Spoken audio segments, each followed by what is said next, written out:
You know, we usually do these clubs, and we usually do like standalone graphic novels, and a lot of them are, autobiographical or otherwise intellectual, and it's kind of really nice to have just a full-on comics, just fuck yeah comics. Well, this is very autobiographical. Yeah, is it? It is like memoir. No, it was this. The point. Yeah, you're fine. Don't worry. No, well, it was Greg. I want Greg because I don't know if you can hear me on this thing, but I wanted it to be something that we did that encapsulated the spirit of our friendship, and also that was a love letter to all the kind of big event comics that I grew up on that helped me through hard times as well, that embraced sort of the giant, robust, bombastic comic book lunacy of Kirby and the kind of over-the-top storytelling that sometimes I think gets lost nowadays, and to sort of lean into that and do something that just spanned the whole DCU and said, this is why crazy comic books are awesome and also really helpful, especially when you're at a dark time. Yeah.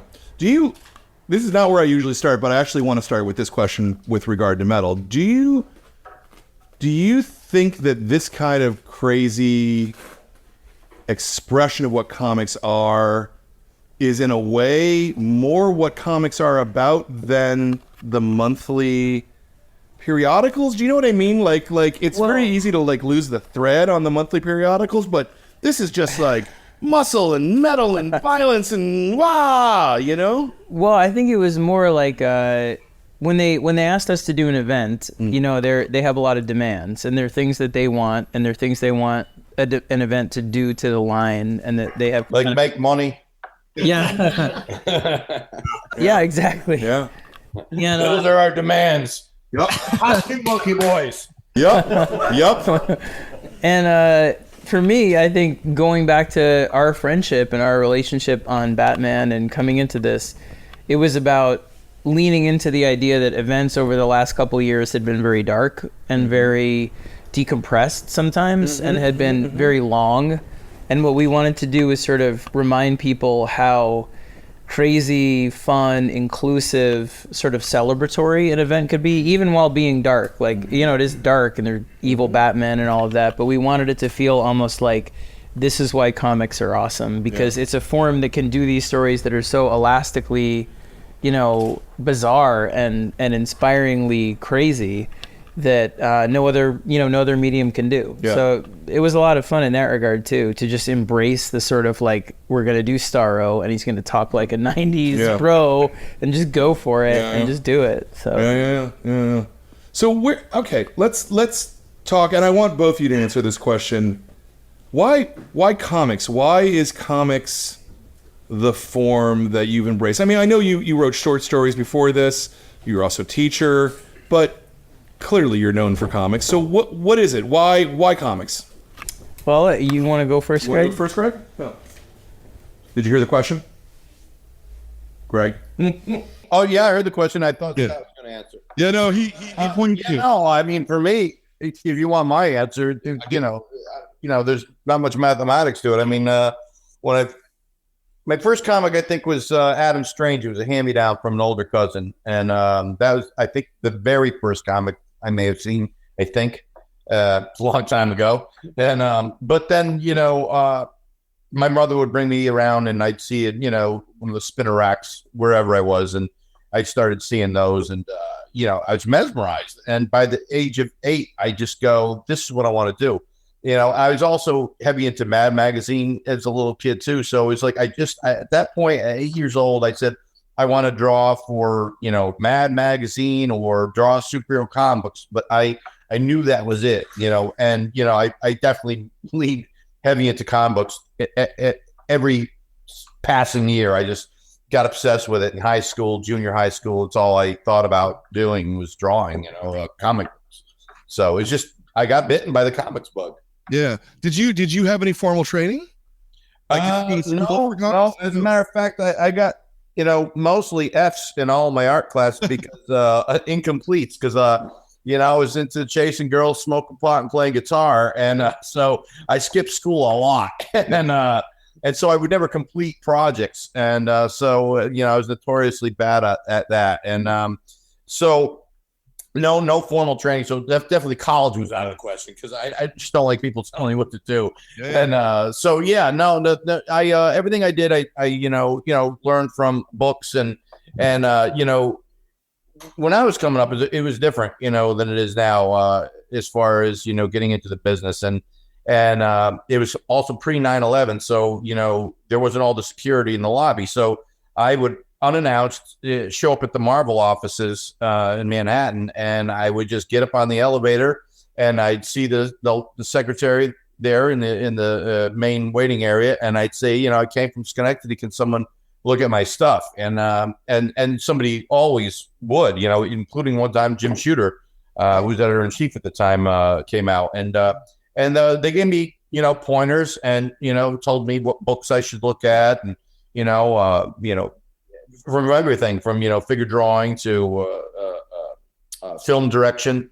And I met a lot of great editors who gave me a lot of great advice. And so when I came up, it was great. You had access to these people, it's a little more difficult now to get that same access if you can at all. So no, that my training came, from the advice from, that generation of just experts on making comics and the book recommendations. And then just a lot of life drawn from photographs, working out like, and like an athlete, except with sketch pad and pencil.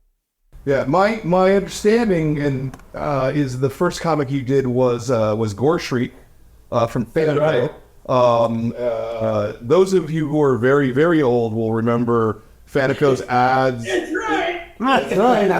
Fanaco's ads in the comic books. They used to run ads that were merchandise, right? Like back before you couldn't used to get merchandise in most stores, right? And so the only way to do it was kind of through mail order. And I remember as a kid, like, oh, I could get like the Batmobile for the Mego figures if I order it through Fanaco. Oh my God, I really want to do this. And I started publishing comics, and that was nearly 30 years ago, if my math is correct, right?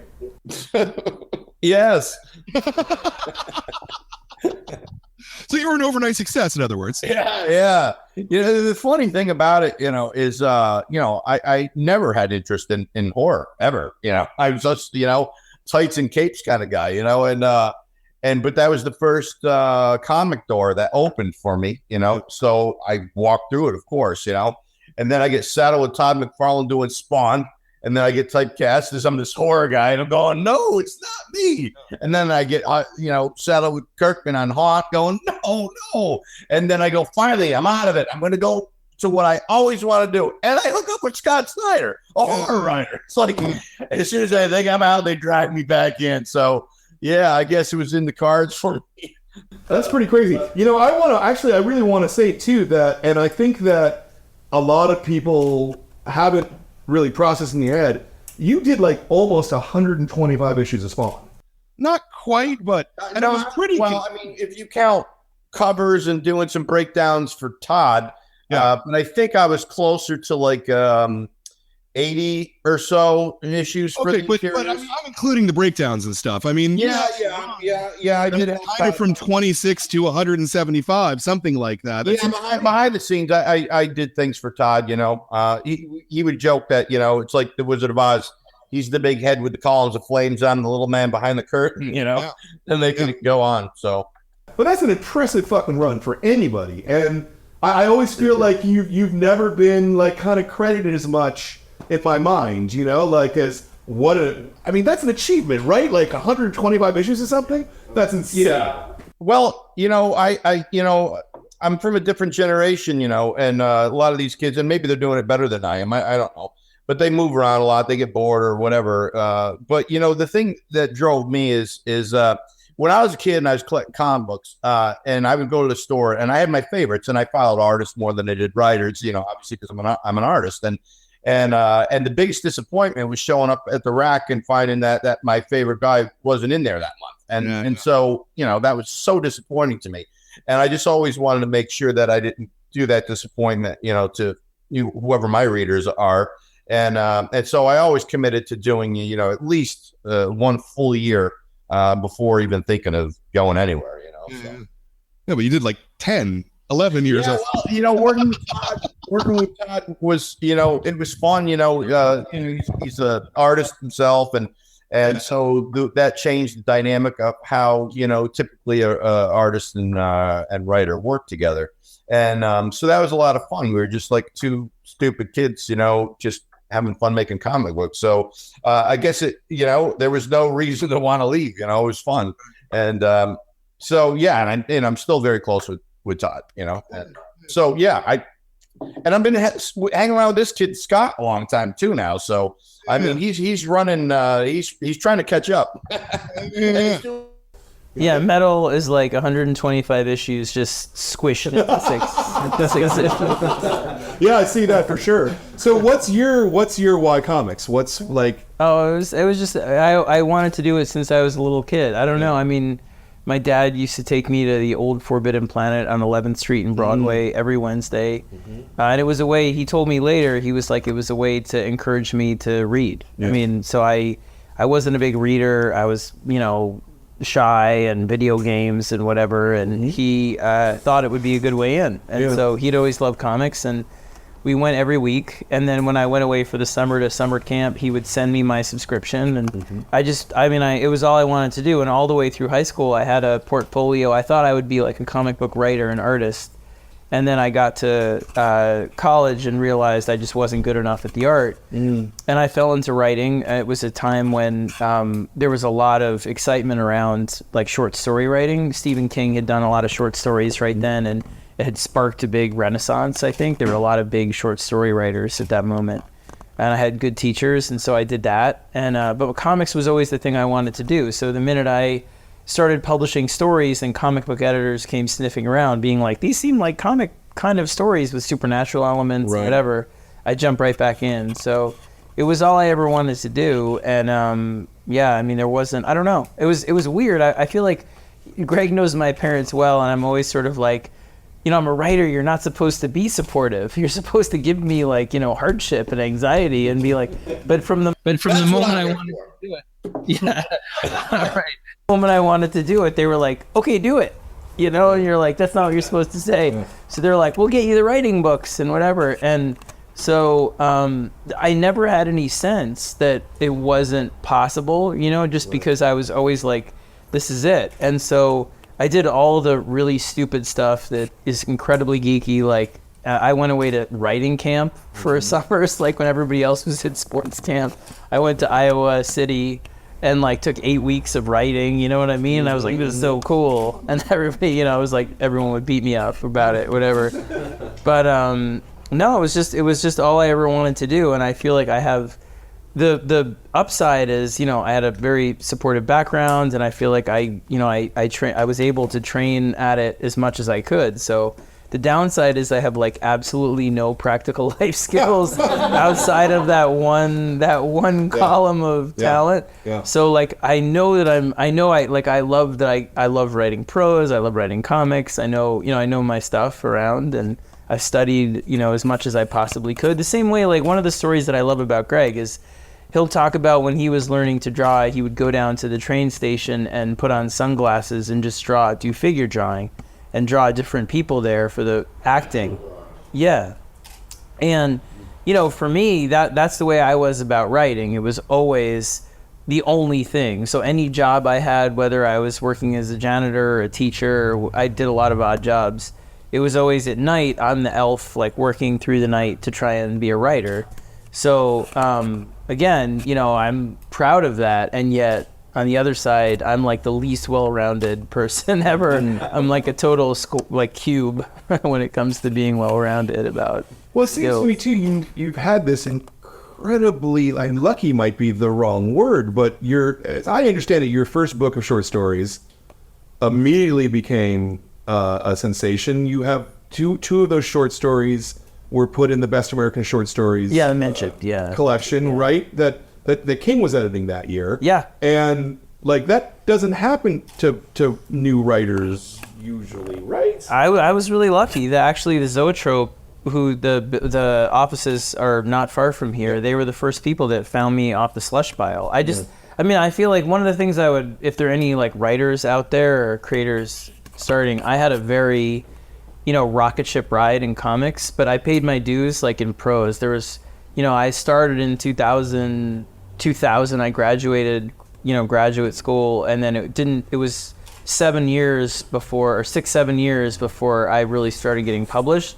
So there was like hundreds and hundreds of rejection letters. Sure. And multiple rejection letters, and teachers or people saying you're never going to do it and that stuff. So in that field, I feel like I had my share of like the fire that's going to be like that forges who you are going forward about what you want to do. But the first place that ever published me was Zoetrope, and it's like right near here. I actually, today on the way here, I was like, are those offices close? Can I show up and like knock on the door? They would totally like be like security. They would know who I am. But I was going to be like, you guys published me long ago. And that made me believe in myself. Yeah. Thank you, Zoetrope. Yeah. But then you come along with not the very first comic, that you had a couple things at Marvel, but from most people's point of view, you came out of nowhere with American Vampire. And you've got Stephen King Stephen King had written comics up to that point, but not he had serialized, right? It was a totally different thing. So where did that come? That just blows me away. Well, so I pitched American Vampire to Vertigo, and I had a couple, like you said, like small projects at Marvel and whatever, and it got rejected, and I had to repitch it and sort of rejigger it, and they finally accepted it, and it was like the best day ever. I remember exactly where I was. I was buying a gift for my friend. I was in a model shop in the West Village buying a Doctor Who set, and I got the call from Mark Doyle that they accepted it, and I was just over the moon. And then a couple days later, they asked me, we're going to announce it. Do you have anyone that you know that might be willing to blurb it or say something nice? And I had known Stephen King. He had, like you said, he had liked my short story. So I was like, well, I think I might be able to ask Stephen King.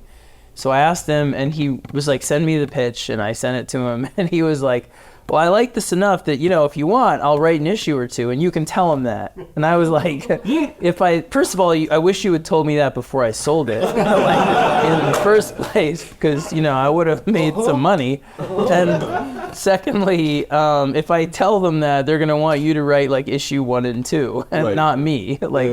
But he was very generous and was like, just tell them. So I told Vertigo, and I remember I called them on a Friday afternoon, and they had all left the office. And then Monday morning at like 8:30 a.m., I got a conference call. It was like, did you actually say that Stephen King would write it, Yeah. And he was great. He was supposed to just write one issue, and we were going to split it into these 5-page chapters over the first 5 issues. And instead, he was like, he wrote me, I remember his first email was like, I think I'm going a little bit off the res, Scott. And it was like a 30-page script, And it was incredible. What I loved about working with Stephen King was just that, he's a rock star forever, and he could phone it in and do a great job. But the fact that he hands in a 30-page script for a 20-page comic when most of us do less, he lives in the world of the story that he's working on, and he acts like a hungry young writer, even when he's doing something that's his 100th, project. Yeah. And he was so invested. I mean, that was what was so amazing. And so when we come back with it again in 2020, hopefully we'll be able to bring him in some capacity. He's always been a huge supporter. I still talk to him about it, and he's great. Like, he's amazing. So that's super cool. Yeah. And he's also loves being Stephen King, which is awesome. Where you like, one time, my wife and I, we were driving through Florida, and he saw that we were driving through Florida, and he called, and he's like, I see you're near Sarasota. I'm down here. You should come by the house. I'm like, all right. So you come by the house, and he's like, I made you microwave spaghetti. And it's this beautiful house, like, on a bluff, and like, all right. And he's like, just move that piece of shit off the table. And the piece of shit was, like, the manuscript to the Under the Dome, whatever. And you're, like, shaking as you move this thing. He's like, whatever. And then he's like, let's go out on the dock. And you go out on the dock, and he has, like, an old lantern, and it's this rickety dock that's, like, out on this cliff. And he's sort of like, it'd be a shame if somebody fell off this thing, and you're very aware that you're like on a dock where you would die with Stephen King. Like, he's awesome in that way. He's just very funny, and he's just so supportive of young writers. He was just, I was nobody, and he was extremely kind to me. And even working on American Vampire, he would end all of his issues with some joke where he'd be like, and then Skinner turns into a bat and flies away. And then I'd be like, oh my God, I have to tell Stephen King that our vampires don't do that and stuff. And I would tell him and he would be like, oh, I'm just fucking with you. And then he would do it again and I would fall for it all over again. But he was a big comic fan, the Bernie Wrights and stuff. He had worked with Bernie on the Creep Show and all that. And he knew his stuff really well and he was just a joy. So I can't say enough good things about him. Yeah. You guys, it's interesting because the two of you have kind of very different paths. You came out of nowhere with American Vampire. You spent 10 years working on Spawn, but both cases you guys were working with legends. And I wonder, is being in the shadow of that, is that hard? Is that easy? Is it freeing? Because you know that everybody... No, it's not easy. No, it's not easy. Really, especially difficult in the beginning, because everybody, when they came on board Spawn, hated me. They were all going, crucify, where's Todd? Get rid of this guy, and Todd would publish some of the hate mail, and this is agonizing. And he'd tell me, calm down, this is the plan, because, the people who like you are then going to start standing up for you and fighting the people who don't like you. And so I had to suck that up, but and then eventually, that as a matter of fact, that's a component of why I never missed a beat on Spawn, is because I go, I'm going to be in these little fuckers' faces every goddamn day. I'm never going to take a break. I'm just going to keep flushing their head in my toilet, and I did that. And but working, it's Todd McFarlane, it's a big name, obviously, and you're never going to have another, Todd McFarlane, I don't think. And so that was difficult. And and then, so I think actually, getting away from Todd was probably my best career move, along with getting together with Todd, because, I had done so much and I had a great time and everything like that. And I grew and experimented and all that. And now, I'm being judged on my own merits, you know what I mean? Yeah. Because when you're doing that, you're always going to be compared. Is he better? Is he as good? Is he, all that, and so to get away from that is definitely a benefit, to be judged on your own, in your own light, without a shadow over you. So, it wasn't the easiest thing, but I loved it. I had a great time and I loved Todd, and I would, not trade back any of the time that I stayed under his shadow. Absolutely. Did you feel any apprehension, especially that first issue, if he turned a 30-page script and it was a 20-page comic? Like, are you like, I've got to write negative 10 pages now? Or No, you mean for my... Yeah, just like, what were your perspective, like, following Stephen King? Not following Stephen King, but you know what I mean, right? I was sure that basically what would happen was everyone would love him. At first, I was really excited because I was like, oh, so many people are going to read this because Stephen King is on it. And, it's gonna make the comic sell and whatever. And then I was like, I remember again exactly where I was. I was in Target and I was pushing a cart and I just stopped and I was like, holy shit, everybody is gonna love his stuff and hate mine. And then as soon as he drops off the book, it's gonna tank. And why did I do this? This is the dumbest thing I've ever done in my life. And it was awful. And so, no, I had to write for my life. I remember just being like, I won't be as good as him, but I have to give this my absolute best. And, luckily it worked out and people stayed with the book post-it. And you won Eisner for Best New Series that year, which is, for a new writer, almost the greatest honor. It was incredible for that. And then the Harvey, all of it. And the funniest was we won the Eisner, and I remember I was so proud of it. And I was holding it, and it has like a ball that spins around. You've seen them, right? And so I'm like holding it for a picture, and I was like, talking about I'm so proud, I don't deserve it, and the ball fell off the thing and it was like boop boop boop, and literally somebody was walking by and almost kicked it, and it was like Indiana Jones where you're diving for this thing, and it was just awful. So it was definitely a nightmare, your nightmare come to life moment. And so I'm assuming that after all the attention that American Vampire got, that's when they offered you Detective. That's right. And clearly, you were doing a run in Detective, that the Black Mirror storyline, that you were setting up all the stuff for the Court of Owls. You were trying to figure that out. At what point did you know that story was something bigger? Was it as you were laying it out, or the Court of Owls? Yeah. You never know. I remember just being they're going to kick me off the book. That's always the way you operate, with this notion that this is your dream job. You think you get like a very small shot at it, and that you're going to get to do one thing. And then once you're done with that one thing, they'll figure out you're a fraud and they'll kick you out. So with Court of Owls, it was just everything I ever wanted to say about Batman. I wrote it at a time when I had gotten married and moved out of the city, and I went back to visit my family and my friends, and the whole area that I had grown up in had changed tremendously. And I remember being so unsettled by that. Nobody I knew still lived there. All the stores were different. Everything was changed. And I remember thinking, well, I have this Batman book I'm supposed to write. He knows the city better than anybody, but the city is only made up of the relationships that exist at that moment. The story that you know, the people you know, same as here in San Francisco. I imagine the city is only the life that is in that community at that moment, and then it's gone. So if I could weaponize that against him and have history sort of come to life and say, well, you only know us at this moment, you only know the city for this second, then I'd have something special.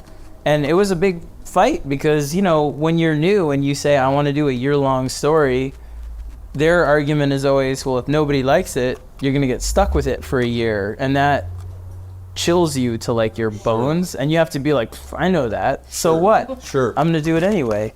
But luckily with the talent like Greg and, you know, the powerhouse that he is on it, it worked out well. So it was terrifying. I mean, he'll tell you, like, he knows me very, very well. He's seen me at like my worst many times where I'm like, I think I'll just call in sick for like 2018. You know what I mean? Like that, like that's, he's seen me very, very down and out. But, you know, that's part of the relationship. He's my brother. Like we pick each other up, and, you know, I owe him tremendously. Like he's like, we're going to do this, kid. And I'm like, all right, we're going to do it. Yeah. So when you pitched Court of Owls, I guess, did you know at that point the New 52 was happening? No. Or it was totally separate? No, I thought, and it's same as him, I thought I was going to be on like Batman number 700 and whatever. And they hired me to do it, and they were like, we want you to move over, and it was going to be really casual.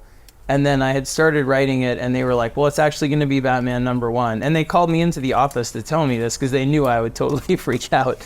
And I still remember to this day, Dan DiDio, he was standing next to this Batman pinball machine that they had in the office.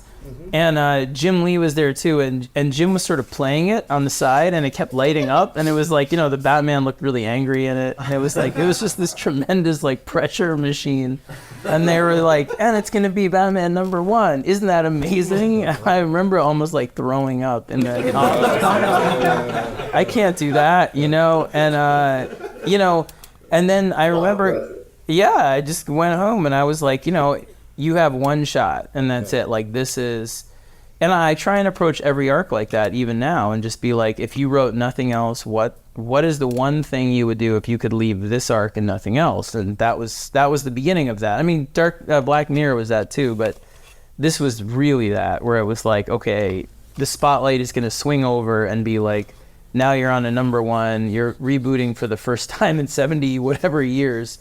Batman, you better bring your A game, and that was it. You know, so double A I game. remember being terrified myself, and you know, because I'd always been a Marvel guy growing up, and never considered, you know, that I'd be working for DC. And so when I was talking about companies, you know, before getting together with Scott on that, you know, I didn't know, as he didn't know, that it would be Batman number 1. And once I found out, yeah, I was just so terrified. I remember telling my wife all the time, maybe I should have just gone with the Marvel gig, you know, and the pressure was unbelievably high for me. And I, you know, I've done so many comic books, and yet all of a sudden, decades into my career, you know, it wore off, you know, as I went past issue 1 and I started to calm down in issue 2 and 3. I just got pissed off and said, do what you do, bitch.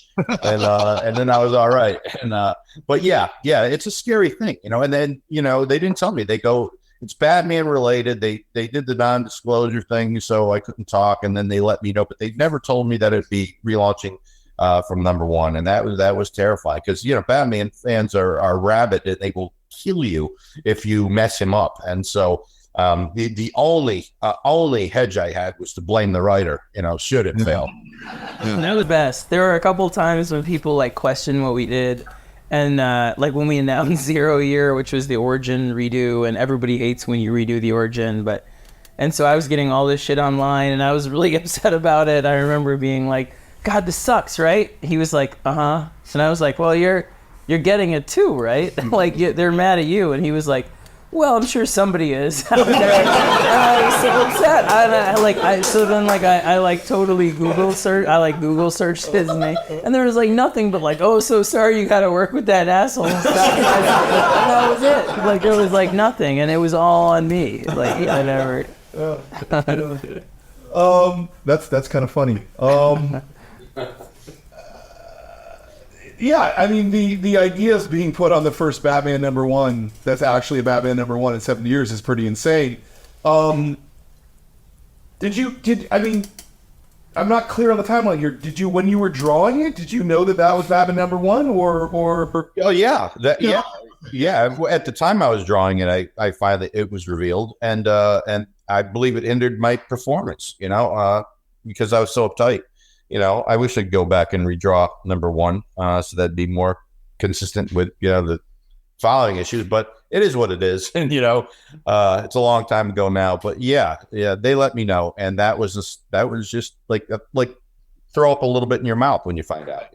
Did you know Scott at that point? Had you guys spoken or? No, I didn't know Scott at all. Sorry to say, obviously, other people did, but I didn't know. It was a mastermind of my old editor on X-Force, which is Bob Harris, who's the editor-in-chief over there now, and so he put us together much like a boy band gets assembled,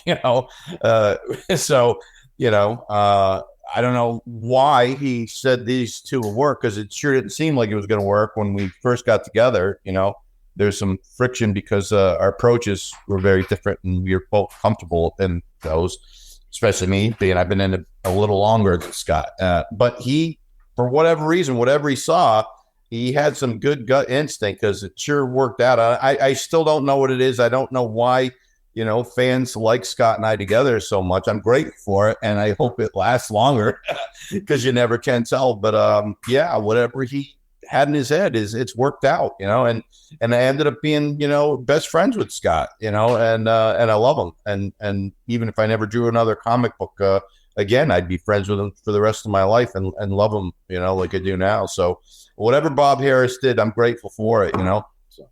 Yes. So what was the creative conflict, I guess, at the beginning? I was just sort of an asshole. Yeah. I think back then. No, I was really scared. I was really terrified. It was Batman #1, and the only thing I knew was how to write full scripts, intensely full script, because Jock and the people I had worked with up to that point had really wanted that. They had wanted and they would change it, but it was that. Mm-hmm. And Greg was used to working more Marvel style, which is more outline, giving him a lot more latitude to kind of create along the way. And I was just really terrified of letting go of what I knew how to do. So I was just really like, well, this is how I do this, and this is how we, this is why I've done well. And he humored me, yeah. Oh yes, you did quite a bit of bragging, my friend. Yeah, it's like, because I was, I've told this story so many times, I figure everybody's heard it by now, but I'll tell bits of it again. So, first let me back up. So yeah, I was raised Marvel style. So that meant, loose outline, give you all the important bits of dialogue so that you can hit the emotional marks here or there. And, but you paced it out, you directed it, how many panels are on the page up to you and all that stuff. It's huge. So let me just ask, when you get a script from Todd, is it like, how long is it? Is it like? I did get scripts from Todd.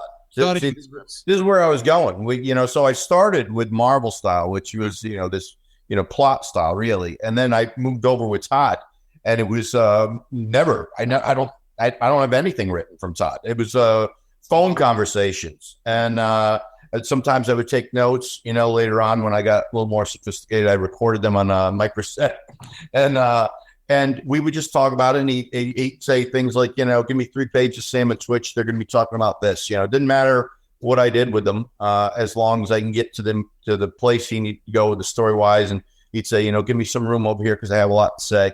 And he would give me, important bits of dialogue that would be said, or give me loose idea of what they'll be talking about sometimes. But it was so it was even looser, And so then when I got with Scott for 20, I think the first issue was 24 pages, and I forgot how many pages of reams of paper I went through over my printer, printing out Scott's script, and I told Scott, listen, kid, just give me the important words, and he goes, they're all important. And then he started, bragging about his achievements and his awards for this and his this, and I'm pretty damn good at this, and and I'm reading this thing, and my wife is over my shoulder going, who does he think he is? And I'm going, I don't know. He's a young kid, doesn't know me from anything, and I says, so I read all his, King Kong chest beating bravado. And I said, what do I say to this kid? And so I typed, I'm sure your mother is very proud. Send. God, such a sweet kid. He didn't even realize I kicked him in the balls. He shoots back an email going, yes, my family's very close-knit and supportive. And I'm going, boy, this is how sweet of a kid he is. You kick him in the nuts and he doesn't even understand he'd been neutered. So anyway, so I told Scott that's not true, that all the words are important. And we butted heads like that in the beginning. And I kept assuring my wife, it was certainly the most defensive as any loving wife would be, that he'll settle down once I realize I'm not going to drown his baby, and I knew that's what it was about. And I said, once he sees what I can do, he'll relax. And sure enough, so with age comes a bit of wisdom sometimes, most of the time, hopefully. And so the more I did, the more Scott would just back up a step. And I think even Scott might tell me I'm wrong, but I thought Scott was told by Todd even, just get out of his way. You'll get the best from Greg if you just move away from him. Yeah. And so Scott is progressively throughout our working relationship just moved further and further back now, because I used to tell him, Scott, you're not getting paid by the word. That's number one. You're not getting paid by the word. And let me do the heavy lifting. And now he's really letting me do the heavy lifting. He'll write scripts that go pages 2 through 47. And he gives me this big giant block, and that's okay.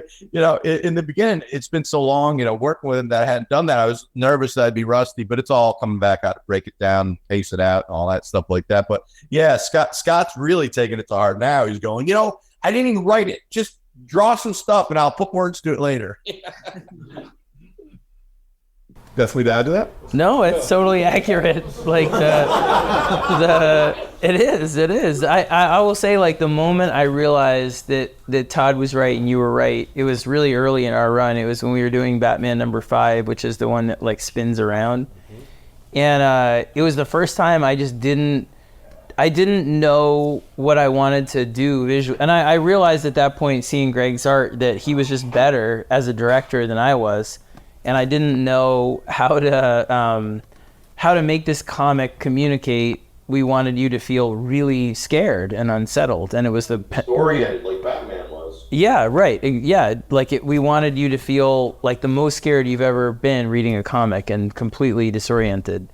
And I said to him I remember getting to that part and just being like, you know what, I'm gonna give it a shot. And I wrote that issue very light. It was like, there was dialogue and stuff at the beginning, and then the rest of it was mostly sort of open description about, here's the things he needs to see, but do it. And I was really scared. I remember being like, well, what if I have to go back over this with dialogue and it doesn't fit?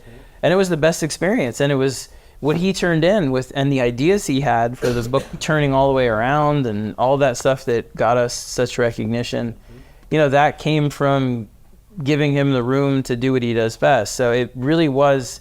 our like emotional arc, or the curve of our friendship was a different thing, but the curve of our creative working relationship on Batman, to me, was my growth, not his. Like, Greg grew a lot as an artist on the book, where I see issue 1 and I see what he does now, and it's more just him letting loose and being himself and all the talents that he has on display. But for me, it was very much like I learned to write because he's such a good brother and mentor on the book. Like I've learned more from working with him than, you know, ever in my life as a, not just a comic writer, but as a collaborator, being able to give the people that you work with, whether it's editorial, whether it's a letterer, whether it's a colorist, the room to do what they do best and not control it and let go of it so it becomes better than you could have made it yourself. Yeah. So no, I'm very grateful for that. As much as I was, you know, terrified and wrong and all that kind of, like I wouldn't change any of that stuff. Like that's my story, like my arc, you know, was that.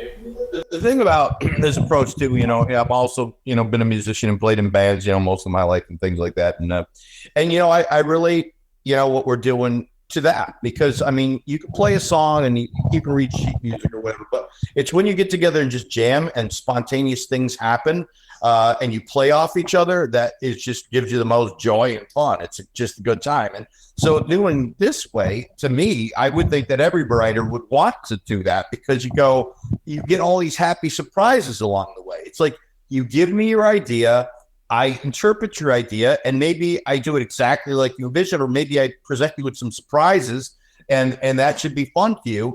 And especially if you're an older writer who fancies himself so powerful, well, then you should be able to roll with those things that are unexpected, and your creativity should then be able to blossom and cover that bet, even though it was completely outside of what you envisioned in your original script. And to me, that should be fun, and that. To me, that's what keeps a comic book looking fresh and alive, and that's another reason why I don't get in the way of FCO when he colors, or Jonathan when he inks, you know, unless I have something very specific in mind. I really keep out of their way. I don't say anything to them other than "great job," and I get surprised all the time, you know, of what they give me back, especially with FCO. I mean, you just go, wow. I never envisioned it that way, and it's so great. So I think making comics this way keeps them fresh and alive, and it also should keep all of the talent working on the book more satisfied and more enthusiastic. You know, and I'll tell you too. You know, I imagine I'm gonna make another, you know, relation to why I think a writer should have that approach of embracing surprise that an artist might present to him, and then writing from that. I think that expands a writer's creativity in the same way that one of the experiments that, you know, when I was trying to get into comics, and I told you I met a lot of great guys, gave me a lot of great pointers and tips, and someday I'll write a book and pass them on to, you know, wannabe creators. And one of the great bits of advice is draw your panel shapes first, and then try and fit a composition inside that panel. And so, you know, that's a challenge. You know, some panels, if you have a certain subject matter, and you now have to make a composition, and it has to work in this panel. I mean, that tests you, it pushes you, and it expands you. And so I think just as that experiment worked for me to expand my creativity, I think doing that, presenting a writer with surprise that they didn't foresee, will have that exact same effect. So I think everybody grows, I think, together. You know, when you get out of each other's way and you let some spontaneity happen, I think you all grow. You know, which is the idea of life in general. So. Yeah. What I don't know if you can come up with it off the top of your head, but what was the biggest surprise that you ever got back from Greg? From Greg, yeah. He always surprises me with stuff, but I mean, it's always him doing what I asked for and then doing it better than I could have imagined it. So I think it was 0 Year was the stuff that was my favorite.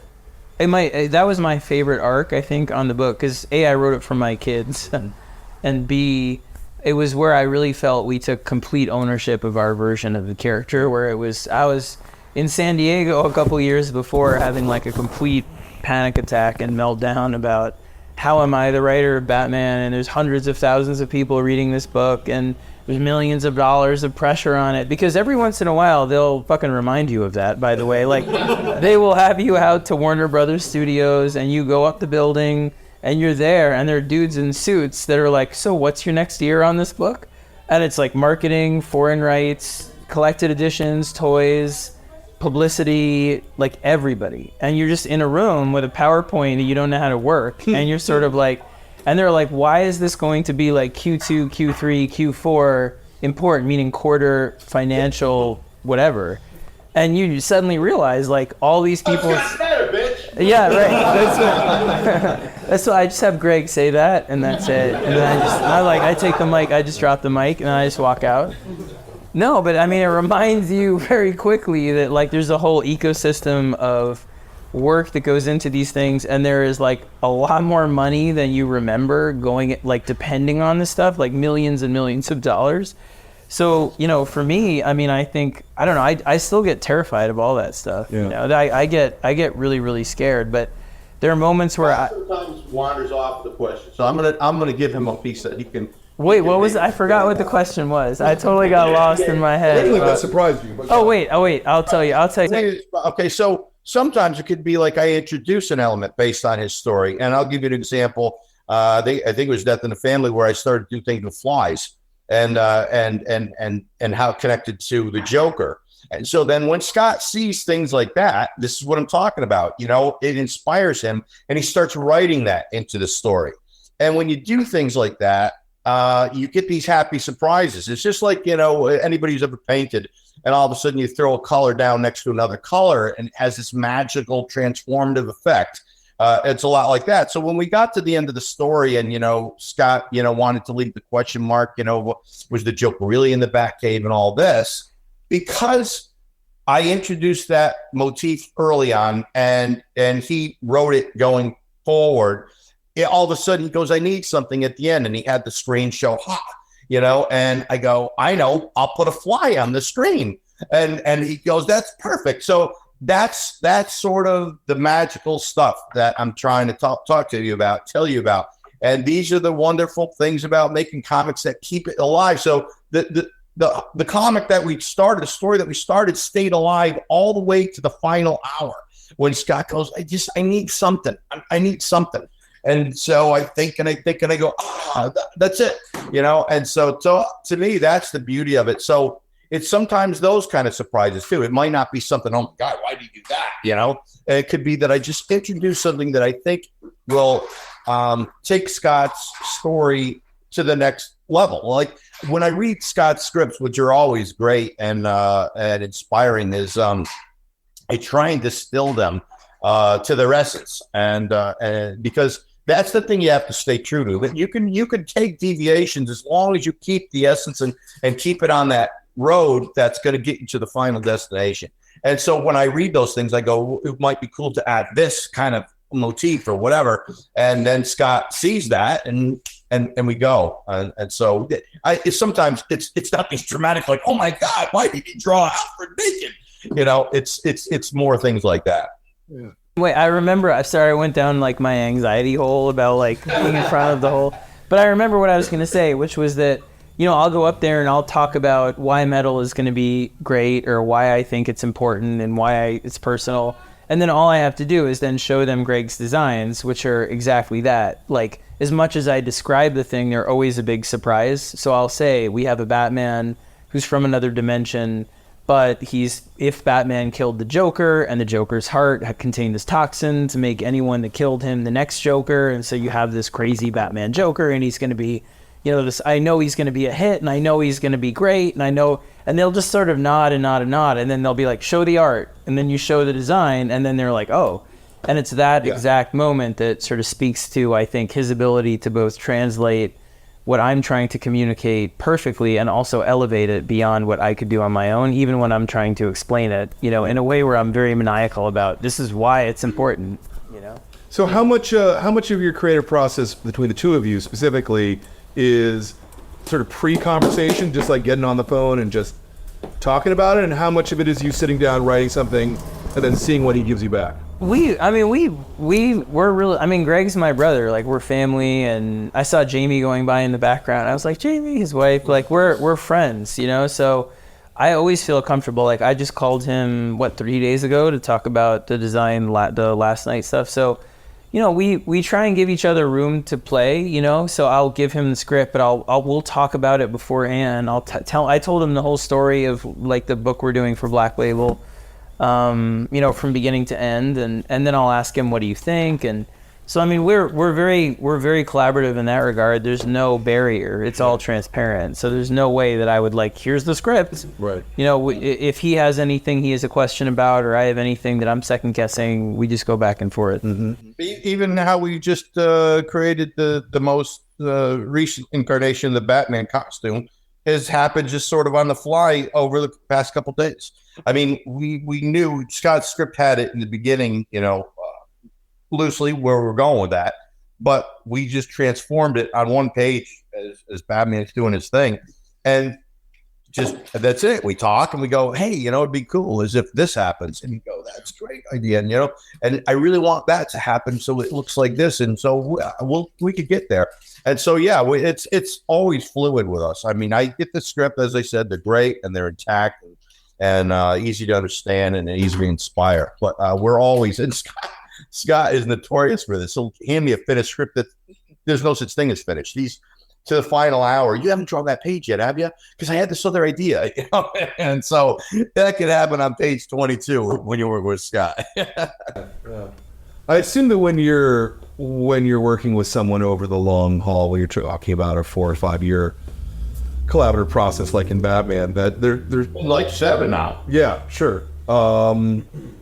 There becomes a sort of telepathy, yeah, between the two of you. Well, we know each other well enough. Like, he's like my best friend. I mean, I know what I think he's going to enjoy and what I think is going to be a slog, and what I, you know, so there's definitely like beyond shorthand where I know, like, and that's why we talk about the stuff first, you know. So I feel very, yeah, there's definitely like, it's not a conventional relationship where you're meeting somebody, you know, a new artist, and you're trying to figure out how to write for them. I mean, Greg, I'll just be like, what do you think of this? Sure. Well, this is what I was curious about, that when you do a book like, say, All-Star Batman, where you're working with creator after creator, I mean, many of whom you worked with before, but some of them you had never worked with before in your life. What's your default position, I guess, when writing a script? Well, this comes from Greg. Overdoing it or no? Okay. No, like, and this is to Greg's credit. My first move is to ask them how they like to work, and that's what I do now. So I'll say to for example, I've been doing a lot of stuff with Francis Manipul, or with Jorge Jimenez, who's like the handsomest dude in comics, and nobody should never take a picture with this guy. You look like a troll forever. I only work with artists who are like more muscular and handsome than me and whatever. It's just a horrible curse. But anyway, including Greg. But what I try and do is I'll immediately say, how do you like to work? Do you like to work full script? Do you want to talk it out on the phone? Like, what do you want to do? So, and that comes from working with him, where I realize you get the best out of people by allowing them to do what they do best and giving them the room to do that. So, because everybody has different skill sets, you know. It's like, I was raised, you know, from Marvel fathers who taught me to work that way and taught me about direction, film direction. And but there's other artists who don't know a thing about direction. Hopefully the writer does, because they're dependent on them, and they want I've had artists tell me, I want the writer to tell me everything. I go, I don't live that way. Then you're just essentially a draftsman. I would hate that, because I go, they just have to have draftsman the skill, and that's it. That's all you need. To me, you can put anybody in my place at that point. And so I don't enjoy that. But a writer, that's the advice, you know, that should be given to all writers, is know who you're saddling with. And same for the artist, know who you're saddling with, because otherwise it could be a really horrible experience, and you won't get the best product if you are not playing to each other's strengths and you ignore, again, bringing back music. When you're young in a band, what you do is you tell a singer, we want to do these songs, whether that singer can sing them or not. And the singer tries like hell to sing them. And in most always, the song is not good because it's beyond that particular singer's skill set. And so it's a lot like that. You know, you really have to know who you're with and allow them to work in a comfortable way, and what they're best at and what they're not good at, you avoid. And so, yeah. So you get a script from him, and you've got the blank page in front of you. What's your process? Do you thumbnail out the whole 22 pages or whatever? I know.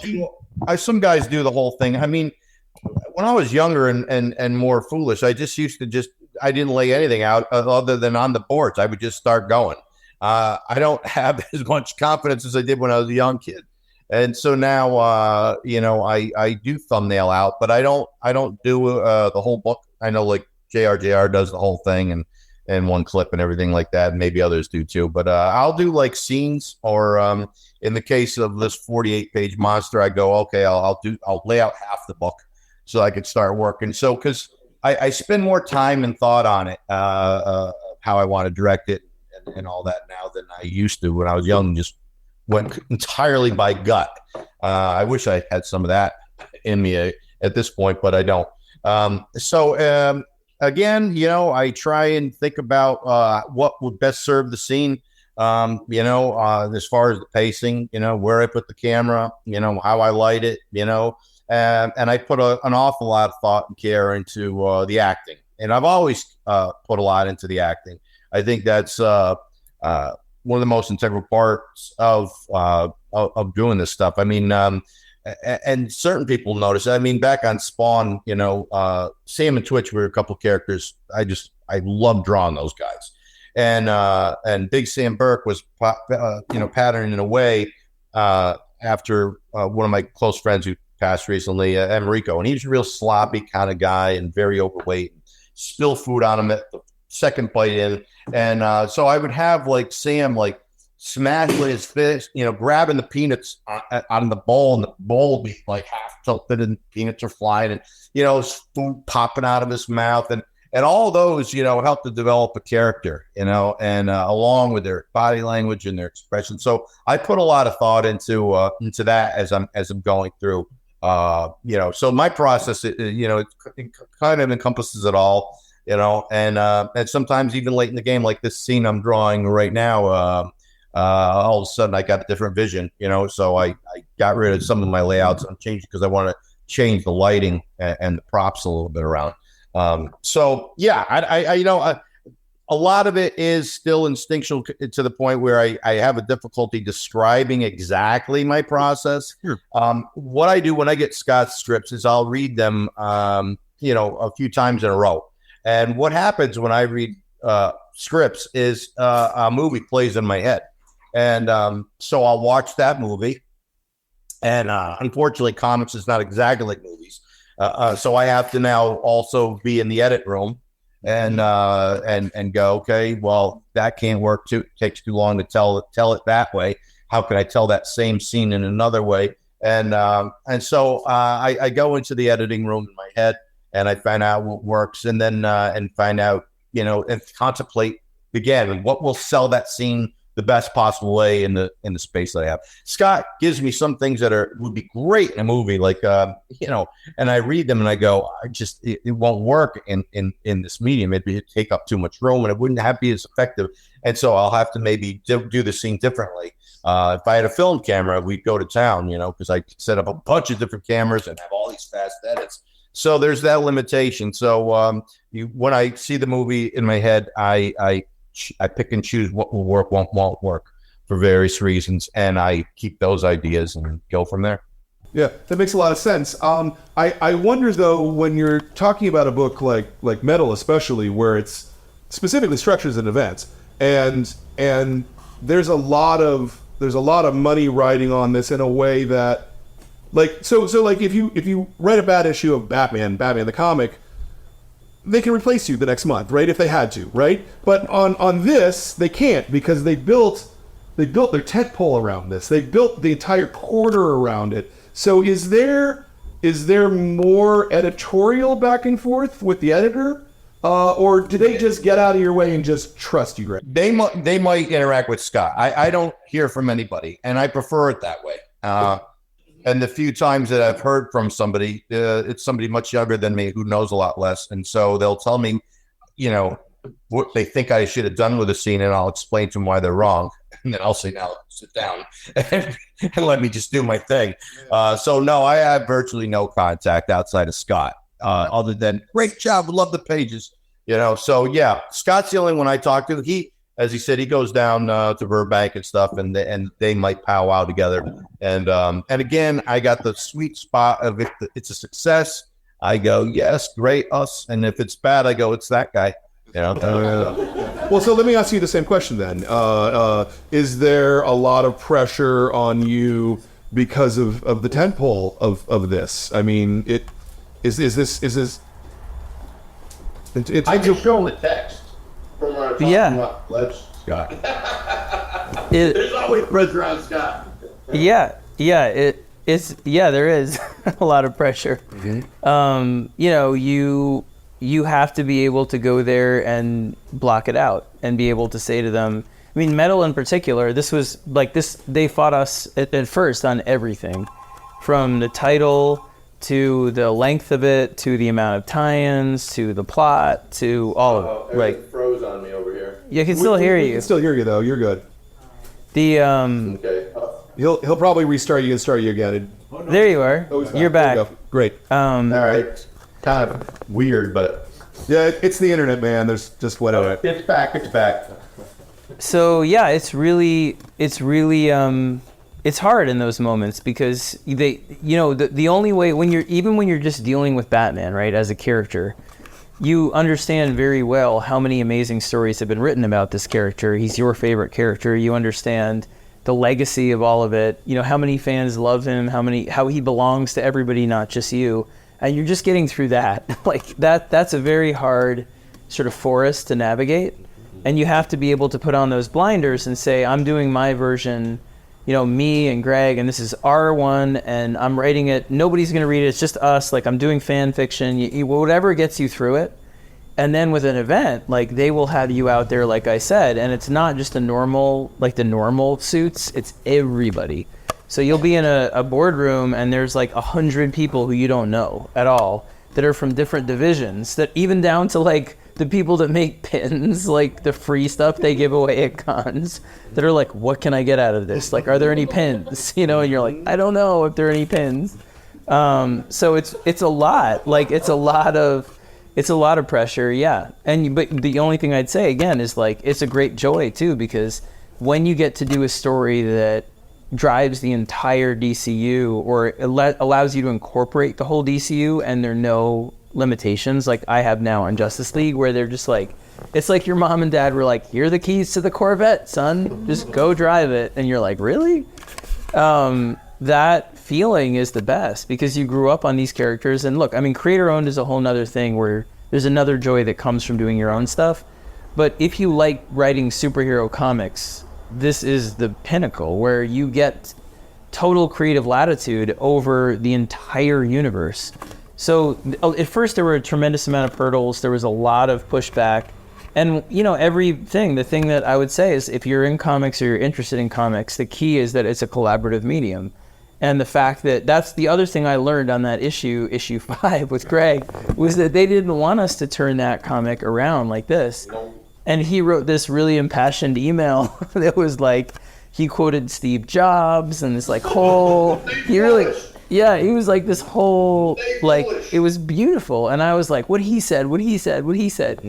You know, and what you learn is that when you hit those barriers where they are like, well, you can't do that, or if you do that, you're going to be in trouble, and, you know, we lost faith in you. When your partner comes in and says, well, I believe in that, you know, whether it's art, writing, they back off. And so you have such different leverage and such different confidence when you have a team. Like, Metal is all about me and Greg. It's about the way in which both comics have helped me through very dark times when I've been, you know, in depression or that stuff. And the things that helped me through were almost usually the most lunatic stories possible, the craziest, most Kirby-esque, zany ones. I want to interject what you're saying, you know, because sometimes you can have allies in the camp over there. Like, you know, even, you know, when I wanted to do, you know, this for cover one, I mean, I knew what they wanted from me. I knew they wanted the Star Wars poster with the dramatic upshot of JLA, and that stuff we've all seen a million times. And why have we seen it a million times? Because it's a surefire, safe bet. You do this. Yeah, but is it memorable? Most often not, because we've seen it so many times. Now, I've been in the business for so long, and I could certainly just give them that and not give it a second thought. But those designs all laid out, And but I just go, I've got to find a different angle on this thing. I spent 3 days just trying to rip that stuff out of my head, because one of the other pearls of wisdom they gave me when I was trying to get up is go look at everything and then forget everything you've ever seen. Was one of the other great pearls. So anyway, I finally come up with this, and they pushed back hard on me, and I was pretty furious because I was adamant. I said, I know what you want, and I could give that to you, but you've given me, you pay me a lot of money to be creative and try and give you something new and fresh, which that's what you're supposed to do in everything, is come up with something new and fresh. Don't keep going over the same old ground. And I said, this encapsulates the essence. It's the fun that this symbolizes, and it's metal, you know. And I was really upset. Dan DiDio, who's my evil twin, was saying I couldn't do it. And Jim Lee said to Dan, said, if an artist believes something so passionately, you have to just get out of their way and let them do it. So there you go. You could have an ally, you know, who's in the camp, who hears your plight and decides to stand up for you. And so that was a benefit there. And they did. And it turned out to be great, because fans were tweeting me pictures, and they put like the poly bag around it, and they stick their hand in it, like, you know, it was their hand. So people had fun, which is what the idea was. And then there was also that people might not know that's what it is. And I said, the smart kids in the room will get it, and they'll tell the ones who are a little slower, and it'll all work out. And but we got to give thanks to Jim Lee, you know, because he went to bat right there. So nice. You pitched this as an event, yes? It wasn't just here's my next story. No, it was always meant as an event. Okay. And first event you pitched? Yeah, I never thought I'd get to do an event. Yeah. It's like my whole career is like, oh, I'm never going to get to do that. And then they just like, do you want to do that? I mean, so I thought I was going to like be in prose, and maybe I get to do backups on detective. And then they were like, you have backups on detective? Actually, you want the whole book? And that was Black Mirror. And then, you know, Batman, do you want to do an arc on Batman? That was Court of Owls, and then Joker, and so on. So when they said, do you want to do an event? I mean, that to me was terrifying, but I had this story I had been building in my head, and I knew he was going to do some of the Mark Miller stuff, and then he was going to come back, and so I thought it would be pretty perfect. But it was really, at first, I mean, it was just a lot. There's a whole logistical, like, you forget that it's corporate. That's all I would say, is like, you forget, because like I'm in my cave, you know, my kids think that like I go to work in my pajamas, which I do all day. The other day, actually, like I was I was dressed like this, and my older son is like, Dad, why are you dressed up? And I was like, I'm just dressed, like that's what you dress. But you know, they think that's the job, is like, and it is a lot of the time. It's you in a creative bubble with these people that inspire you, making things you love. And then what you get reminded of is that, no, it's a whole like nebulous system of constellation of people, and so much money rides on it. Yeah. And with an event, it was like, well, what are the tie-ins? How much, what quarter do they fall in? Where are you going to, you know, what are the repercussions? And that math was just amazingly fascinating, and also really scary. And now that I've learned it. That math? Yeah, I'm doing that math. But with the help of the editors, with Taylor, amazing editor, right. Mark Doyle, like, you know, all of it, like just trying to figure out, well, what do they really want? You know, and then it's a different language. You realize they don't care about your story that much. No. They don't really care, you know, and you're like, guess what happens then? Twist. It's not Alfred. And they can give two shits about that. But they're like, what's the toy? What's the, you know, and when you give them that and you realize...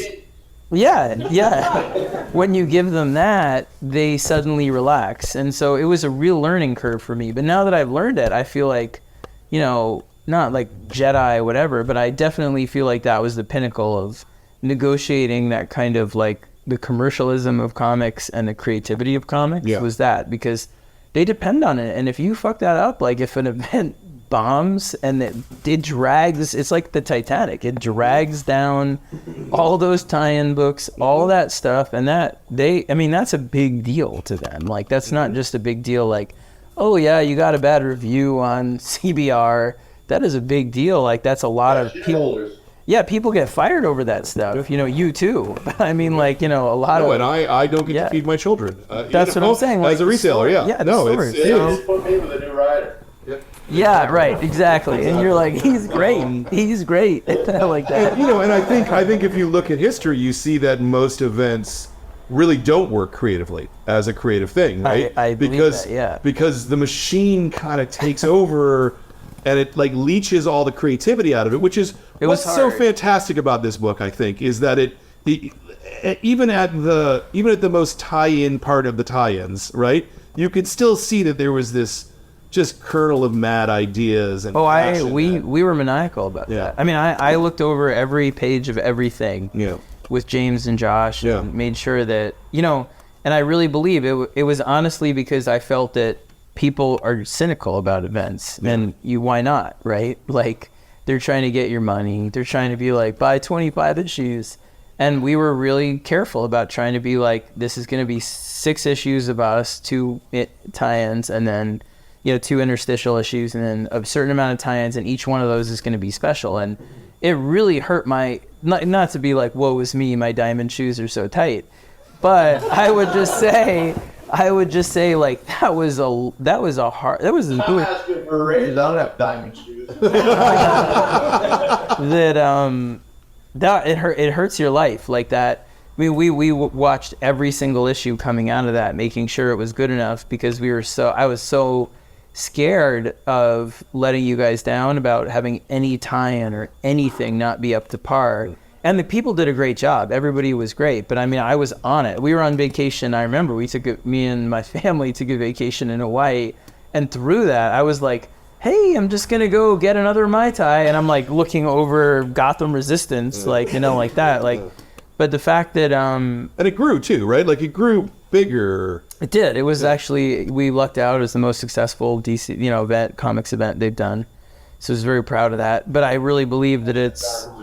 Yeah, I really believe that the success is because we tried to.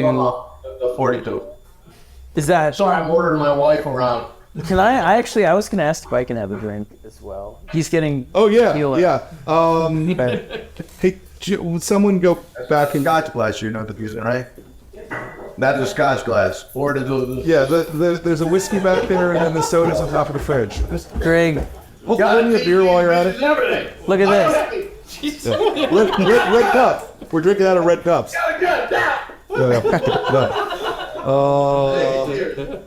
Yeah.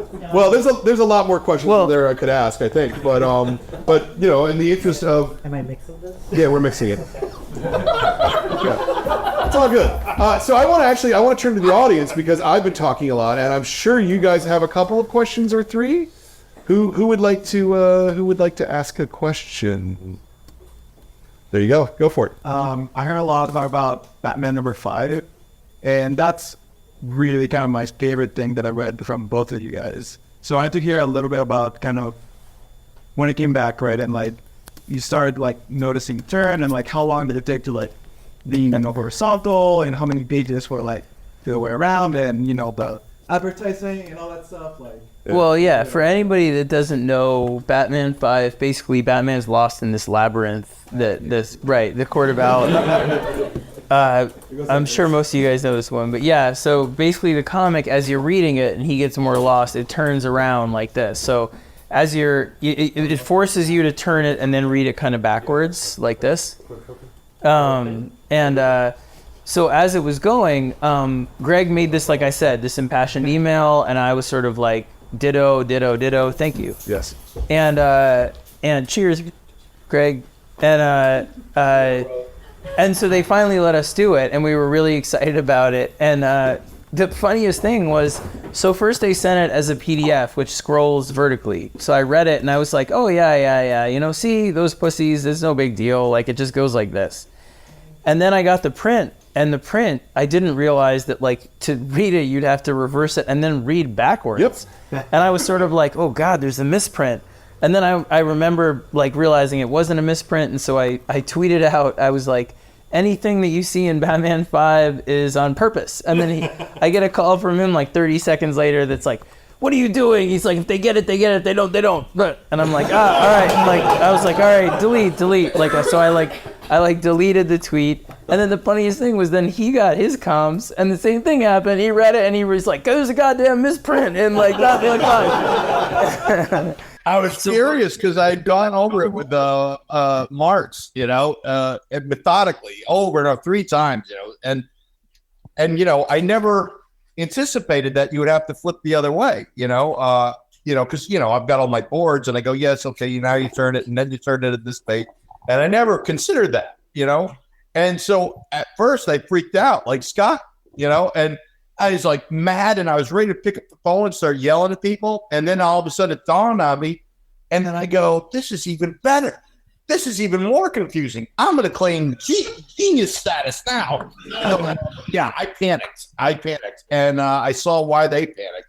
But I think it worked even better that way because Batman was tripping on that. The hallucinogenics in the water and everything like that. So I go, it really, really just helps to really immerse the reader in that.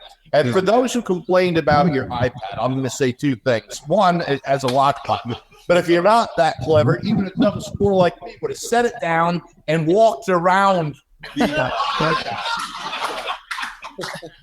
Dude, I wish you could have seen this thing they did at San Diego. I made a video. Jonathan sent this to me. It's incredible. They did this whole Court of Owls like activation where they had these actors playing the parts, and it was crazy. You walk in, and it scared me like 5 times. It was so embarrassing. But you walk in, and they had a whole labyrinth, and this actor runs out, and he's like, I've been in here for years, and he's like all old and grizzled with like. And then you walk down, they had the pictures from it, and they had the talent, and it was so. I tried to keep sending it to you, just being like, if you'd see, it was really cool. I did see some. Yeah.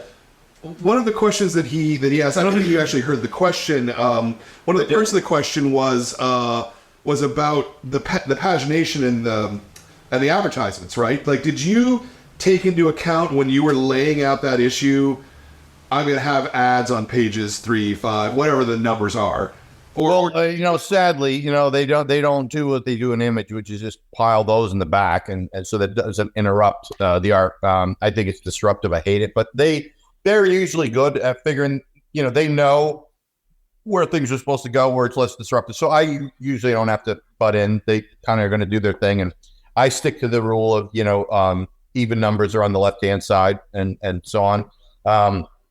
The only time it really aggravated me was when they truncated our pages and put. Do you remember that? The Kit Kat thing? Candy bar ad. Yeah. Oh man, that really ruined that storytelling. But we put in that joke that it was my favorite thing, where basically, if you guys don't know, at one point for some weird reason, DC made a deal with Kit Kat and Reese's, and so they cut half the comic book page, like in the middle, every single comic. Another drink. It was like every single comic halfway down a certain page was a Reese's ad or a Twix ad or whatever, and everyone was upset. And then in our comic, it happened to fall right when Jim Gordon was Batman. He was trying on this like crazy robot Batman suit, and we made this joke where we were like, oh, look at Batman, he's so corporate, what are you gonna do, like put a big advertisement happening out of this thing, right? And they were really, like, it got through, and then they got really upset. All the follows with Diane and everybody, and I was like, I'll buy so many Reese's. I'll tell you, if DC ever wants to be done with me, all I have to do is do it again, because I said that will be it. If you ever do this to any of my books again, I don't care if you do it to every other book, but if you ever do it to mine again, I am gone.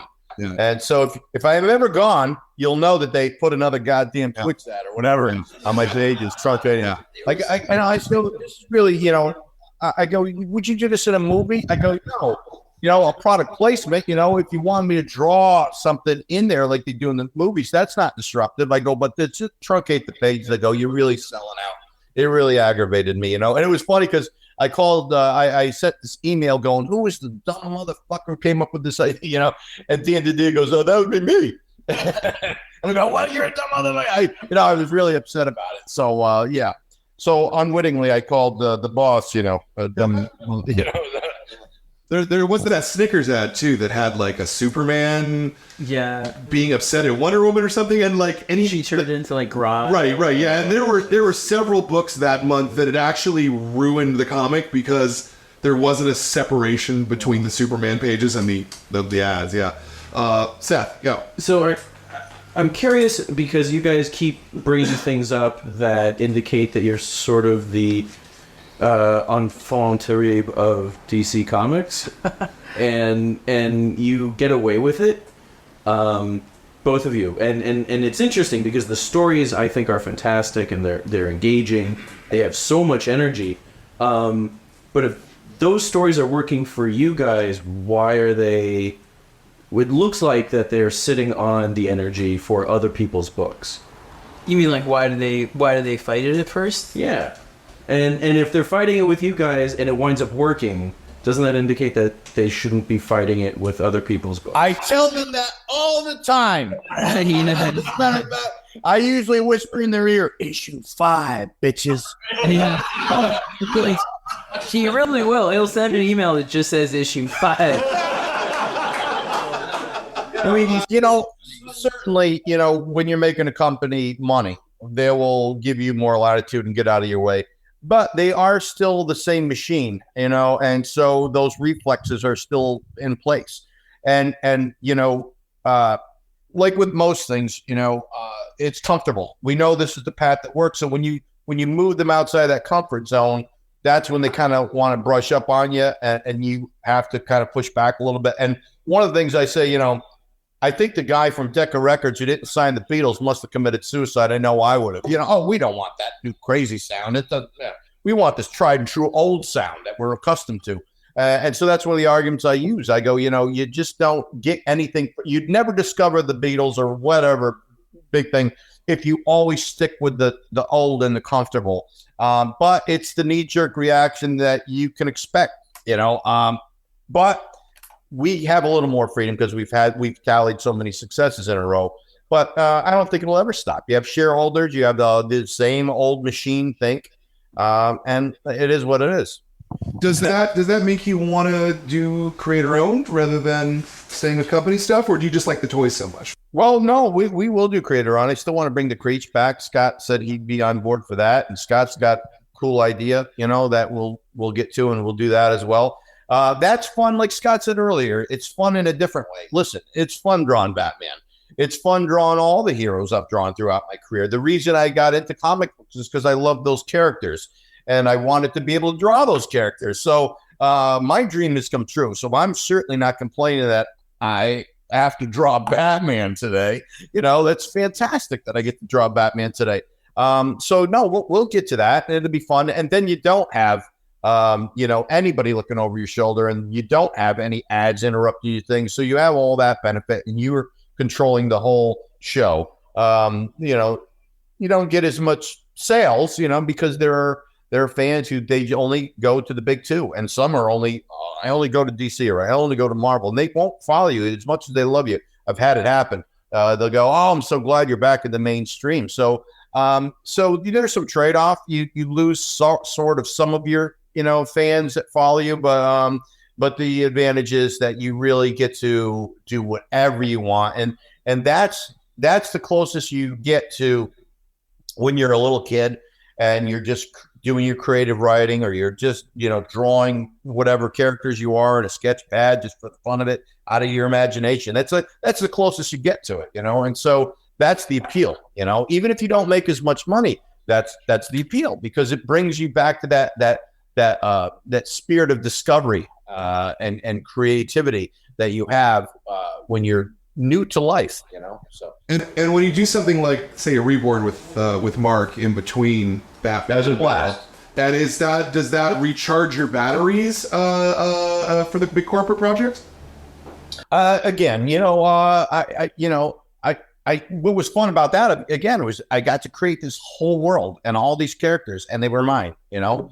But I never gave it a thought like I'm not corporate. I'm doing this. I'm illustrating.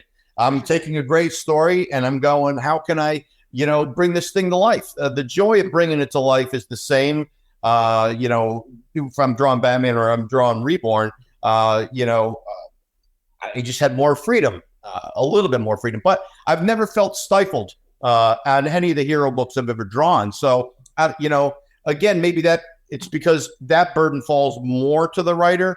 I mean, the only time that I'm going to get anything is if I go, hey, I want to draw some absurd things like, you know, Batman with his pecker hanging out or some stupid thing, you know, which why would I do something so stupid? So I've never felt like I had to stay in a certain lane. Anywhere I've gone has never been too far or too outside the norm for them. So I don't feel the restriction really. You know, you just got to stay true to the character, and you would want to do that anyway because you love the character. Absolutely. Absolutely. Second row. Yeah. Yeah. You. Yeah. Given that you guys talk about collaboration so closely, and you know, you as writer and Greg as an artist, but somewhat of a director, what sort of things outside of comics do you guys pull from as creators? You know, what would you like direct people who want to make comics to look at, whether films or books or music or whatever? You would know better than me. I mean, in terms of like, if you're a writer or you're an aspiring, you know, comic book writer, it's really similar to televisual writing and also screenplay. There's a lot of lessons in those books, like, you know, Screenplay by Sid Field or How to Make a Good Screenplay Great. Learning 3-act structure, understanding those things is key for me. I always kind of use that as almost like a protractor to like those kind of 3-act structure sort of designs to measure against how I'm doing an arc or doing kind of a meta story over 3 or 4 arcs. So they're great tools to have, but ultimately it's more about, I think, honestly, just making your own stuff and learning how to do it through that, you know, in that regard. Yeah. No, go ahead. I was going to say, listen, we all are on the same mud ball spinning around in space together. And that's where it all comes from. Everything that you're experiencing, you know, and it gets into you on a subconscious level. All the music you listen to, all the movies you watch, all the TV, all the books you read, all the things you just go by on the street, walking, conversations you've had, conversations you've overheard. All that stuff is in you. And so that's where the well is. It's in all of your experiences. And the thing about it is, like Scott mentioned, tools. Okay, so now we've all watched movies, and so kind of, you know, on a subconscious level, we picked up how movies work, but you can still make a lot of mistakes because you don't have all the fine details. So now, if you get a book that teaches you film directing, as Scott said, you know, 3-act storytelling and things, now you go back and watch the movie. Now, all of a sudden, now you could see the map. And so you still have all the well. And now you just take like the logical side of your brain and like superimpose that. So now you have this little film of logic, you know, and reason and rules, you know, for lack of a better word, and you pull from your well and drag it up through that membrane, and boom, then that's where it all comes from. Yeah, like people would ask me, where, you know, how, you know, you're Batman, where's that come from? You know, and I go, I don't know. I've been seeing Batman my whole life, like you've been seeing Batman. My first drawing of a superhero is of Batman and Robin when I was age 4. So why? Because I watched the Batman '66 TV show, you know, and I saw the comic books, I saw the cartoons and whatever. So you've done the same thing. So my well is the same as you. What you draw from that's where the uniqueness comes forth, because that's your personality. It comes, all that you've seen and all that you've heard and all that you've done, all now comes through your personal filter. And that's one of the other beauties of this whole thing. If you sat 10 artists in a room and told them to draw the bowl of fruit that's in front of them, they would all be that bowl of fruit, but they would all be different because everybody has their own filter. And so that's where your uniqueness will come in. So that's my take. Yeah, no, and I agree with you. I mean, this is a thing that we see in the Graphic Novel Club. This is the, I want to say 37th to 38th interview we've done in a row from the Adult Club. And I've never heard the same answer twice from any creator of how do you draw comics, why comics. Everybody comes in their own way, you know, in a way that I find is probably different than people who are doing film or people who are doing prose, you know. just because the canvas is so much bigger in comics in a sense, you know? Yeah, you have no budget. Exactly. Fun thing. I would rate the shit out of that bowl of fruit. Very good. Do we have another question? I mean, you can use the same example with writing. You know, if you were all given the same assignment and you were to write a short story on whatever topic and it had to be this subject matter, everybody would write a different story. You know, even if they provided you with key scenes, because it would still go through your filter and be influenced by your personal life experiences. And that's the beauty of life, baby. Tina in the back. And so I guess like one of my biggest fears was when so Court of Owls came out in like 2011, and then Gotham, the TV show, like used it very quickly after in their script. Like, how did you guys? I know it's a very different type of the business side of the business, but like, how did that feel, or like, what did you guys think when it was accepted into the mainstream? Well, it's cool, but it'd been more delightful if I had gotten a paycheck. We got paid eventually. We got paid. Yeah. Well, no, you know, it's flattering, right? I mean, to see anything done with anything that you've been involved with, whether it's a toy or something showing up in a TV show or a pin, you know, it's great. You know, it's all the stuff that you didn't look for and didn't anticipate and didn't even desire when you got involved with doing comic books. You know what I mean? All the stuff, all of it. It's all gravy. Fans wanting to hear what you have to say, like you guys, you know, people wanting your autograph. Who thought of that? You know, traveling around to conventions. Nobody thought of that stuff. We just go, I like comic books. So when something like Court of Owls that Scott had this brilliant idea for, swelling his head a little more, but I think it's one of the most brilliant things he's done for Batman's mythos. It's just unbelievable. You just go, wow, how cool is that? You know, but we're both, Scott and I, and most everybody in the business, we're traveling at such a velocity. When you make comics, it's a conveyor belt, and you don't have as much time luxurious time to lay back and go, oh, look at what nice things they're doing. That'll come later when you're not at the, you know, fast pace that you go and make comics. But it's just great joy and flattery. Yeah, it is. It's great. I mean, yeah, when you see it and they have plans for Court of Owls, you know, other things as well, and it's a real you know, thrill and honor. And I'm always very much like, because they'll ask like, what do you want to be involved in it? And I would, but I mean, I'm so happy doing what I do that I just like seeing people take the stuff that we made and then make it theirs. So I'm always excited to see like a new interpretation of the stuff that, you know, we've done. And so yeah, no fears about them getting it wrong. No, I mean, I'd rather them make it their own thing and do it something that they believe in. And if they, you know, fail with that, that's fine. I mean, I've seen a lot of different stuff, all the independent stuff that I've done, you know, Witches and Severed and American Vampire 2, they're all in different stages of development with TV and film. And you watch people take the stuff and find these amazing sort of reinterpretations in their own vision of it, and it's exciting, it's inspiring, it makes you go back and do it differently. So with Court of Owls, as long as we get to be in the back with the masks, like, you know, you guys, like, you'll know it's us with like the two masks. You'll know it's mine. I'll take a black Sharpie and I'll do this stuff right here. Yeah. Shades on over the mask. Go, I think I know who that guy is. And Scott, we'll put a really high eyebrow on yours. Yeah. Nice. Do you any follow up, Tina? No? Okay. Anybody else? Yeah. Well, Grant just kind of alluded to it that working in comics is kind of a breathless task. You have monthly deadlines breathing over your neck all the time. Has it gotten easier? You're just like making me super. Still nothing to do with newer thing. You do that. There must be a Justice League script due right now. I Right? did it. Okay. Well, does it become easier? Has it become easier for either of you over time to comfortably lay something to bed? Like, okay, maybe it's not as good as it could be if I had 20 more days. No. This is what it is. It's not me. I don't know about you. I'm still awful. He knows. No, I'll work on it till the last minute. I mean, you know, I'm definitely better about understanding, like, it has to be ripped from my hands, like, when it goes, you know, and that they'll be like, you have to hand that in.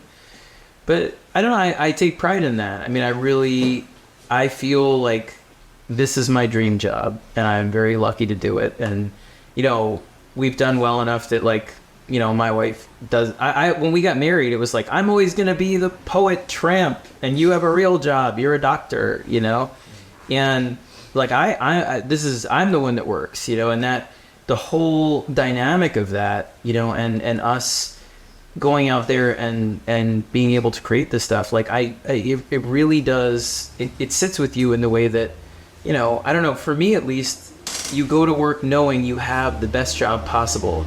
And you keep, for me, like, you keep aware of the fact that thousands of people would murder you for that job all the time. And if you aren't delivering the book that you would die to put on the shelf every issue, you might as well quit and let somebody else do it, because they deserve the shot that you're taking up by filling that slot on a book like Batman. Like, if you're writing Batman or you're writing Justice League or Metal or whatever, there's so many writers out there and artists that are deserving of a shot, that want to do that and have ideas, that you better be bringing your best stuff all the time. So no, for me at least, like, it's still not easy to let go of stuff, and it's, you know, I get very neurotic about it, but, you know, I like to think that that's a point of pride too, that I will say this, like, on my kids, I've never let an issue out the door that I didn't do my best to make the best I could. It doesn't mean that I have let issues out the door that have been, you know, like, very flawed. I'm sure I have, but not for lack of trying. I've never phoned it in, and I can say that very proudly, and that's the way I feel. Like, I will never do that. You'll never see me be like, here's an issue of Justice League, you know, that will never happen. For me, when I first started, you know, it took a lot of work. That was the realization that, wow, you know, you pick up comics, so they're great and everything like that, and then you realize when you're actually hired that, oh, it's not a magic wand process. You actually have to, there's labor involved here. I remember, like, one of my second gigs there at Marvel, you know, staying up for one time to hit the deadline. I stayed for 48 hours straight for drawing. I remember whimpering as I was going along. I got very fast when I was on Spawn, and that was due to a few things. One was they had great paper quality back in those days. I really missed that. Paper now slows me down. I had a different style. I had a different writer. The subject matter of Spawn was such that, you know, you could move along quickly. You know, you didn't want to draw stuff. You had a very big cape to cover up a lot of detailed backgrounds, and it was all in shadow. You could find gubbies. Right? So you had all that. But actually, I find the deadlines more challenging now because of this. Along with those things I just mentioned, I continue to get more and more critical of my own work as I go. So whereas most guys who've been at it for as long as I have might just be phoning it in and, you know, rest on their laurels and, you know, just going through the motions. And I'm like the complete opposite of that. I look at it in the same way. Scott, you're very lucky to have, you know, this job that we dreamed about. It's my dream job. It's difficult plenty of times. And to hit those deadlines, Scott will tell you, you know, my normal work schedule has for many years now been 7 days a week, 12 to 16 hours a day, which is not healthy for you at all. You know, it's dangerous to treat your body that way. And you have no life, you know, essentially, which is why I've never sacrificed quality. If I saw a page that I didn't like, it didn't matter if I had spent 16 hours. The next day, I will tear it up and I will redraw that page. It didn't matter. It doesn't matter the deadline. The matter is giving the readers the most bang for the buck and make sure it's the best can be. Because I look at it this way: I'm pretty high up the ladder, perch-wise, you know, illustrator hierarchy, and you know I don't take that for granted. You know, and I would say even to my teammates, you know, Jonathan, I go, it's like prize fighting. You know, you did your road work, you had so many fights, and you managed to get the championship belt. They gave it to you. Well, now you've got to work even harder because I'm aware of all the great artists there are in the business. I mean, it's the most there's ever been in one spot now, and you don't think everybody wants to be in the same spot that I'm fortunate enough to be in. So I work very, very hard, you know, for a couple of reasons. One is, you know, I like my spot. I'd like to keep it for as long as I can. And also, you know, comics cost a lot of money, and I want to make sure that you feel that when you flip through it, you got your money's worth.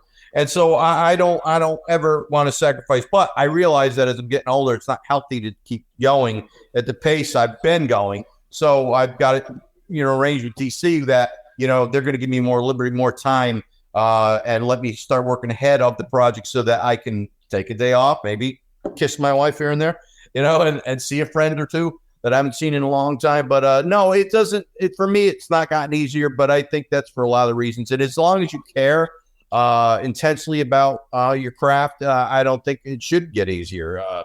If anything, it should follow my path where you get more and more critical, because as you go through life, you see more, you understand more, and you want and desire more. And so I'm always still pushing. So no, it's not gotten easier. Yeah. I think we have time for one more question. Miranda, do you have your hand up? It's actually the gentleman. My eyes were wrong. Go for it. Yes. This is a question primarily for Scott, but probably you have thoughts on it and be super interested too. Scott, as someone who started writing in prose, or rather text, and moved into comics, have you ever felt the boundaries of writing comics, graphic fans, in a good way or a bad way? And with respect to Metal specifically, I believe I heard that you guys worked or collaborated with Neil Gaiman, someone who goes between text and graphic novels. Did you learn anything interesting from him working on that? Yeah, I mean, the most interesting thing I learned, Neil is amazing, and he's an idol of mine, and I've met him, I've been lucky enough to meet him many times, but I think the best piece of advice he gave me, I was at a dinner with him a while ago, like, I before Metal and whatever. It was one of the first times I had met him, and I've met him many times since, and I was sitting next to him, and I was freaking out about Batman because I was nervous that I wasn't good enough, and I was a fraud, and all that stuff, and I remember he said to me, "What's the matter?" And I won't do his accent because it always sounds like I'm trying to do like a Jamaican accent. It sounds awful. But he was like, I told him, and I'm like, "Oh, I'm so worried," whatever. And he's like, "Oh, Scott," he's like, "Right now you're worried you're not good enough. Very soon you'll be worried you used to be better." That's it. It's just like a perpetual emotion, anxiety, terror machine. Right. But no, he was wonderful. And what you're asking, I think, I like knowing that I love all the different medium. I love working in prose and doing a book like After Death. I like the big bombast of, Metal. My favorite writers like Jason Aaron and others are the ones that don't just mind one vein. I love writers and creators that kind of do one thing really well and do it multiple times in that area, and I admire them. There's some of my favorite stuff comes from that kind of work ethic. But my very favorite writers are the ones that are able to mine the same vein of interest. Whatever their subject matter is, you realize it's them no matter what. But they can do giant, cartoonish, crazy stuff. And they can do incredibly intimate, needlepoint, dark, literary stuff. And they can do experimental. And you'll always recognize it's them because they're probing material that you recognize as their sort of conversation with themselves, with the world. So I love the elasticity of comics in that regard, and the fact that I can bring in prose when I do. I'm doing a little bit of prose on The Batman Who Laughs and that stuff. That it gives me the opportunity to incorporate a lot of different styles at once. So yeah, it doesn't feel restrictive to me, and I enjoy the back and forth. When I go into a Metal, I know what it's going to be. When I do Justice League, it's like, this is Super Friends on crack. That's what it's going to be. And that's it. And then when I do, a literary book, or I do Witches, that's going to be personal. I'm going to write essays, and all of it's personal, don't get me wrong. But it's just translating it into the language of either like comic book lunacy or, going straight raw and doing whatever you're going to do in that way. I like that answer. Good. I really like that answer. Glad. So the next thing you two are doing together, yes, is Batman: The Last Night. Can they get? Yeah, they haven't like announced the title yet, but tentatively it was called Last Night on Earth. It's basically it's going to be our last Batman thing together. But it's sort of a big opus, and it's a story that I'll be working with Tom King next. Yeah, right. Yeah. You got to not get married? I love Tom. No, but it's really, it imagines our version of Batman 25 years in the future. And I'm very, very proud of it. It's the other person that it's been, like, Neil's been a big influence, but so is Grant Morrison, and I've been lucky enough to become friends with both of them, or at least friends with Grant. Neil I'm friendly with. But Grant, I've talked to many times at this point, and he was one of the ones, again, that gave me advice when I was starting out and I was terrified on Batman. He was like, what you have to do is give him a birth and give him a death. And once you do that, your version of him, you'll own the character. And 0 Year was my response to that about our origin for our character. And this is the death of our character. Or not the death necessarily, but the end of our version of Batman. So it completes the whole 10-year cycle. By then, by the time it comes out, it will have been 8-9 years. So I feel it's almost a good decade of us doing Batman in narrator. Yeah, I know. I'm glad that you make comics. Yeah. When's it supposed to come out? We're not allowed to say, but January. Like that. And one of the reasons is because I just bought a second home, and so that's causing a lot of disruption in life for me, going back and forth between places and trying to get all that. So they just go, we're just going to push that off instead of, he being scattershot, trying to hit all the marks. So part of that's because of what's going on in life, and DC is being kind. His new home is like a bat. It's like Wayne Manor, but in Arizona. Oh, that's nice. It's going to be a bigger format. Yeah. Are you? I'm working for that format, or No, I'm just working standard size. I know a lot of guys doing the larger format. I haven't done that in years, and I figure I spend so much time drawing. More space to draw is really not really what appealed to me. Sure. More territory I got to cover. Sure. But it'll be just as good, and if they want, they can blow it up. Yeah. How long is the story? Is it just a graphic novel, or? I'm not supposed to say, but I will say it anyway. It's going to be 3 oversized issues. 3. It's meant to be like the way Black Label works is they're going to do like 50-page issues basically, so it's going to be like 3 issues that size. So cool. 3 Nice. big. Yeah. It's like the most spoilery guy I've ever met. I like it. It's like doing it the morning. Well, he had on a panel, and he goes, "I'm not supposed to say anything," and then he says it. There's been times where I've had to grab him by the neck because he's giving away the whole book. Yeah. You know this is going to be on the internet afterwards. All right. And so it's like at midnight, I just turn into spoilers. Yeah. My carriage turns into fire. I like it. Pumpkin. I like it. Oh, I could keep going with this conversation forever, but it's getting late. The book was metal. This book was great, right, guys? Yeah. If every superhero comic was like this, we'd be selling 250,000 copies of every superhero comic, because this is the way it should be. I really want to thank both of you guys for this, not just for the work, but clearly for the passion and love that you both have for comics and the medium, and I can't say enough good things about that. I want to thank you for videoing in. I want to thank you for flying in. That's kind of insane. And I want to thank you guys for the book.